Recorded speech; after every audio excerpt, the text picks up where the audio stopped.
أخرى ليك معانا كابتن إبراهيم حسن. كابتن إبراهيم ألف مبروك، فوز غالي على فريق كبير، ماتش قوي. تعليق على المباراة النهارده يا كابتن. وطبعا في البدايه تحياتي لسيف وحازم والكابتن اكرامي طبعا والكابتن طارق. يعني انا بقول الحمد لله. وفي البدايه اقول هارد لك برضه فريق النادي المصري عمل ماتش كويس وماتش حلو. يعني انا شايف ان كان في كوره وفي تكتيك في الملعب وما فيش حد اصلا من الفرقتين، فايا كان مين اللي هيكسب انا كان الواحد راضيين بالنتيجه. يعني احنا عملنا اللي علينا والمصري عمل اللي عليه. خطوه كويسه في قرعه كانت صعبه جدا. احنا يعني الانديه الوحيده اللي احنا والمصري وتقريبا الاسماعيلي مع طلائع الجيش هم دول اقوى حاجه في القرعه اللي اتعملت. يعني فانا يعني ماتش صعب، وعارفين ان انت طبعا في دور 32 لما تتقابل مع فريق قوي مع النادي المصري وبامكاناته اللعيبه هايله، فيعني كويس. يعني الحمد لله يعني ان احنا فزنا برضه دي معنويه كويس. يعني بالنسبه لنا احنا خطوه في الكاس. يعني احنا طبعا كل تركيزنا في الدوري، كل تركيزنا في ماتشات الدوري. النهارده بنلعب قلنا اللعيبه انت راجل بتعمل في بطوله جديده بتحاول تشتغل فيها والتوفيق بتاع ربنا.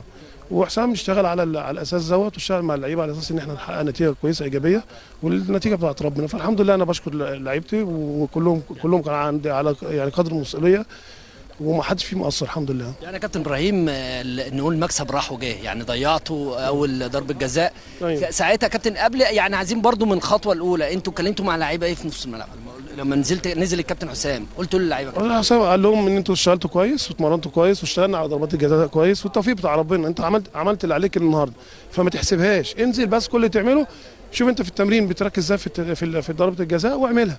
فالحمد لله يعني اللعيبه بعد اول ضربه جزاء اللي احنا ضيعناها ممكن تهز معنويات اللعيبه كلها، بس الحمد لله انا بشكرهم ان هم كانوا كل متماسكين جدا.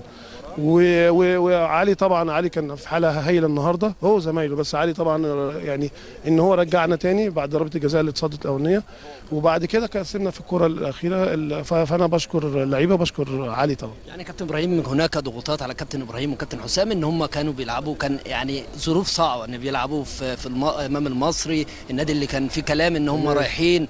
يعني النهارده كان ماتش صعب عليكم يا كابتن؟ انا بالنسبه لنا النادي المصري طبعا بكل احترام وهو لينا عندنا حاجه كبيره. النادي المصري من الانديه الاماكن اللي احنا بنحبها جدا وقريبه لقلبنا يعني، وجماهير بورسعيد. فالنهارده كان المصري يكسب والاتحاد ما كانتش فرقه والله، حتى لو اي فرقه ثانيه، لان انت بتشتغل كوره وخلاص بتأدي النتيجه خلاص مش عايزه انما ربنا بيكرمك خلاص الحمد لله.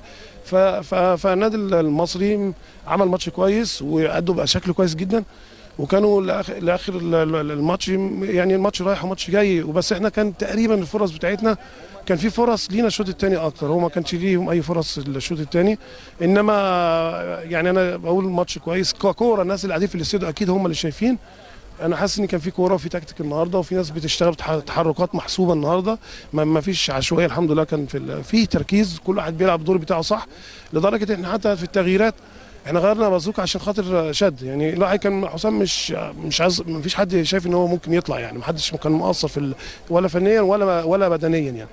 فنتيجه الحمد لله دفعه معنويه للامام يا كابتن ابراهيم. انت طلعت دور 32 انت المفروض تبداوا بهدوء، يعني فرقه اهدى شويه سهله يعني. انما انت القرعه بنحترمها طبعا.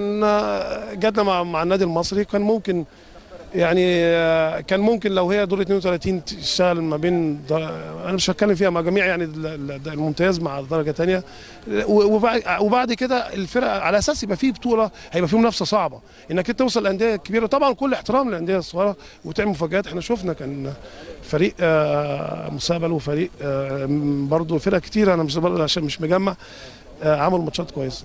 فانا بشكر سيف والناس كلها اللي موجودين في الاستديو وكابتن اكرامي وكابتن طارق وكابتن حازم، وبشكركم جدا يعني. شكرا كابتن ربنا يخليك الله يبارك. كابتن سيف، ده كان لقائنا مع الكابتن ابراهيم حسن.